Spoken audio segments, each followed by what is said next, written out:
Family Under the Bridge by Natalie Savage Carlson. Pictures by Garth Williams.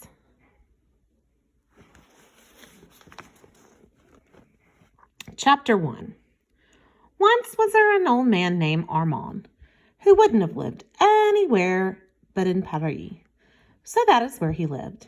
Everything that he owned could be pushed around in an old baby buggy without any hood. So he had no worries about rents or burglars.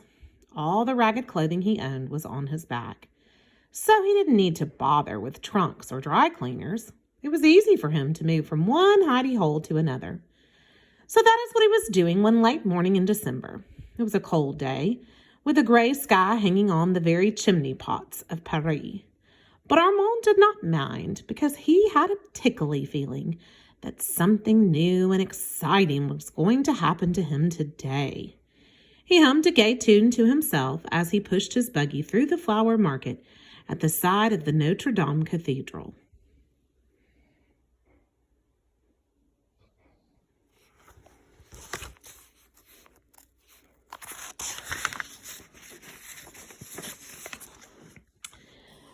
The flowers reminded him that someday it would be spring, even though it hadn't been winter yet. There were pots of fragile hyacinths and tulips crowded together on planks in front of the stalls. There were pink carnations and oleanders in great tin pails. Most of all, there were bouquets of red-beaded holly, clumps of white-pearled mistletoe, and little green fir trees, because it would soon be Christmas. Armand's keen eye caught sight of a pile of broken branches and wilted flowers swept away from the stall. Annabelle was the name written over the stall, and Armand touched his black beret to the stalky woman whose blue work apron hung below her woolly coat. "By your leave, and in gratitude for your generosity, madame," he said to the woman, who he was surely Annabelle. He piled the broken branches on top of his belongings in the baby buggy, and then he fastidiously picked a sprig of dried holly from the litter and pulled it through his torn buttonhole. He wanted to look his best for whatever gay adventure was waiting for him that day.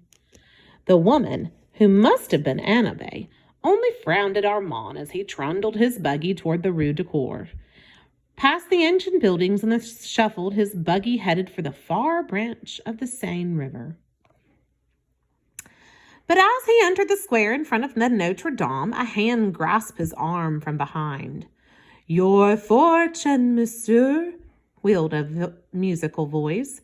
"You will meet with adventure today." Armand let go of the handle of the buggy and whirled around to face a gypsy woman in short fur coat and full flowered skirt. He gave her a gap-toothed smile. "You, Morelli?" he greeted her. "Your people are back in Paris for the winter?" The gypsy woman's dark face beamed under the blue scarf. "Doesn't one always spend the winters in Paris?" she asked, as if she were a woman of fashion. "But have you taken to the streets so early?"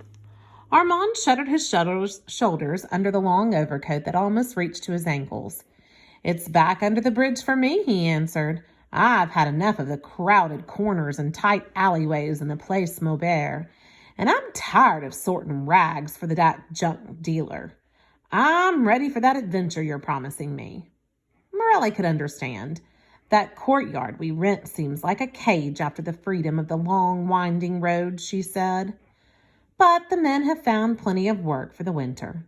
A city with as many restaurants as Paris has more than enough pots and pans to be mended. Of course, the children can talk of nothing but the fields and the woods of spring." "Ah, I can't abide children," grumped Armand. "Starlings they are. Witless, twittering little pest." Morelli shook her finger at him. You think you don't like children," she said, "but it is only that you are afraid of them. You're afraid the sly little things will steal your heart if they find out you have one." Armand grunted and took the handle of the buggy again. Morelli waved him away, swaying on bare feet squeezed into tarnished silver sandals. "Well, if you change your mind about the bridge, You can come live with us, she invited. We're beyond the Alls, where they're tearing down the buildings near the Court of Miracles. Armand tramped back under the black leafless trees and around the cathedral by the riverside without even giving it a second glance. In the green park behind the flying buttresses, some street urchins were loitering, 2 of them playing at dueling, while a third smaller one watched, munching a red apple. The swordsmen, holding out imaginary swords, circled each other. Closer and closer came the clenched fist, and the boys forgot their imaginary swords and began punching each other. They stopped their play as Armand went by. "Ha ha ha! Look at that funny old tramp!" one cried to his playmates. Armand looked around because he wanted to see the funny old tramp too. It must be that old droll Louis with his tall black hat and baggy pants. And then he realized that he was the funny old tramp. "Keep a civil tongue in your head, Starling," he ordered. He fingered the holly in his lapel. "If you don't, I'll tell my friend Father Christmas about your rude manners. Then you'll get nothing but a bunch of sticks like these on my buggy." And the boys looked at him with awe. Father Christmas is the Santa Claus of France. He rides down from the north on his little gray donkey and leaves presents for good children. The small boy held out his half-eaten apple. "Are you hungry, monsieur?" he asked. "Would you like the rest of this apple?" But the biggest boy mockingly punched the air with his fist. "Puh!" he scoffed. "There's no Father Christmas. He's just make-believe." "If you doubt my word," said Armand with dignity, "just take a look in the Louvre store. You'll find him on the mezzanine floor." He grinned like one of the roguish gargoyles of the cathedral. There really was a Father Christmas, and it was his friend Camille, who felt the urge to work when the weather turned cold.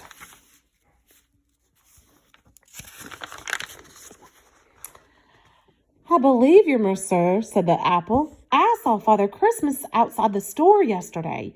He was eating hot chestnuts on the street."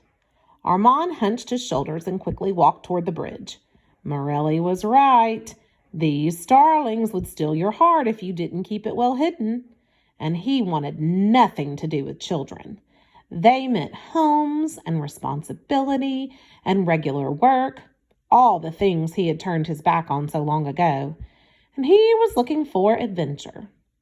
Down a few blocks was the bridge under which he lived when the weather wasn't too raw, and plenty of company he had during the summer with all the homeless of Paris, staking their claims to this spade or that. But first, I must have dinner, he told himself, looking up at the restaurant across the street. He licked his thumb and held it up. The wind is just right, he decided. So he parked his buggy beside the low wall and settled himself in the breeze that came from the restaurant. He pulled all the kitchen smells deep into his lungs. Steak broiled over charcoal, he gloated. And the sauce is just right. But they scorched the potatoes. For 2 hours, Armand sat at the curb enjoying the food smells, because that is the length of time a Frenchman allows himself for lunch in the middle of the day.